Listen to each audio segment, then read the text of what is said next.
I just finished my workout today, and it's currently raining outside.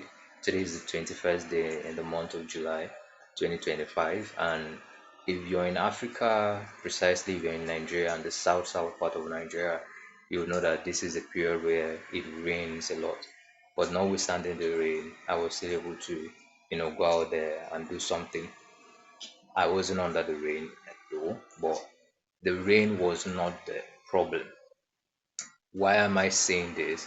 I'm saying that the reason why we have not been able to develop good habits and maintain them is not because of external factors, it's because of an idea we have about what habits really means. Okay, so first of all, habits are programs. Um, from Chase Hughes explained it that habits are actually programs that were given to us by our forefathers. They were given to us, transcended by our forefathers. And I'm sure you've probably heard these tactics called be and then you would have, right?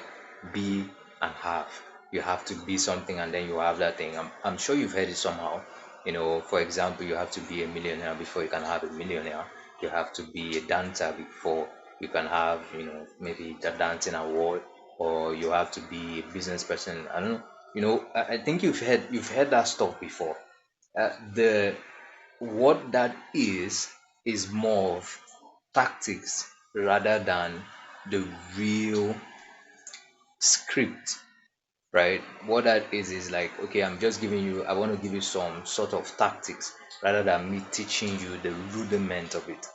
All right, there is a rudiment to how you can be and then how you can have. There is a rudiment to it. So that's what I'm going to talk about quickly. Let's go into it.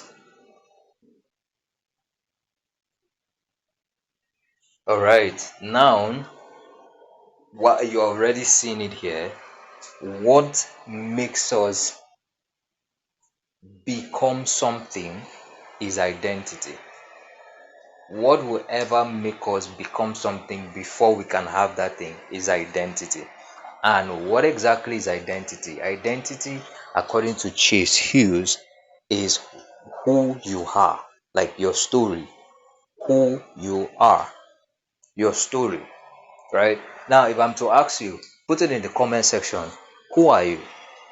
If I ask you, who are you? What will you tell me?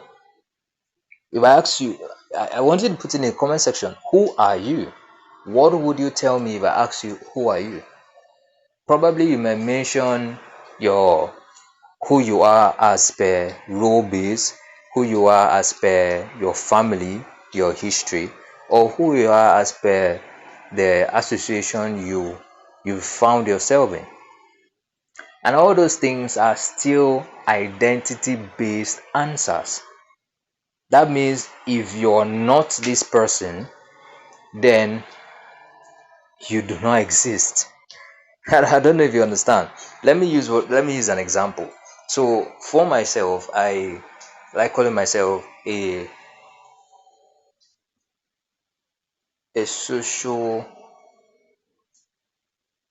sociological enthusiast. Sometimes I call myself enthusiast, right? So this is like my own identity. And sometimes I also call myself an unconventional personal development coach. That's what I tell myself, right? And then I also call myself, most importantly, I call myself a challenger. And then my challengers actually call me general. Okay, so all these things are identity. All these things are identity.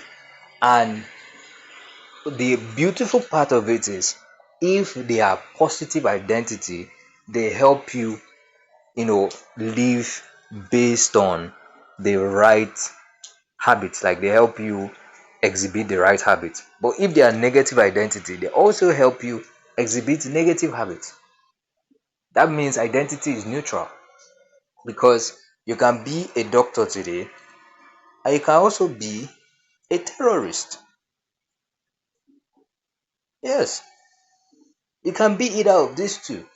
If you're a doctor, today, you can choose to be a terrorist. But when I say choose, I'm not saying it's going to be an easy one, right? Because there is a lot of brainwashing that will have to be involved. Anyways, what I am saying in essence, that's not that brainwashing part, that's not what we're talking about today, all right? So what I am saying in essence, what I'm trying to help you understand is that if you ever want to use the be and the have tactics, you have to understand that it came from what we call identity. So if you want to have the identity of someone who works out every day, then if you want to you want to have the habit, rather, if you want to have the habit, someone who works out every day, you have to be someone who works out every day in order to have the habit. And for you to be someone, you need to develop that identity.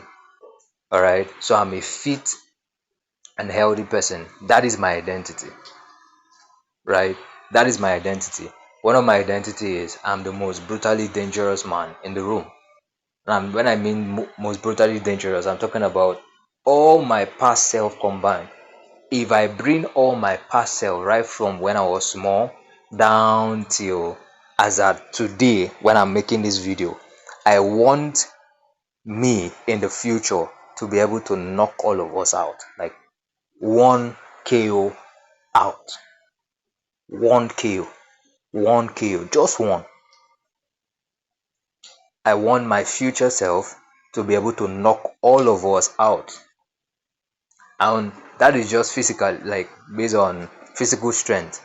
Even mentally, I want it so.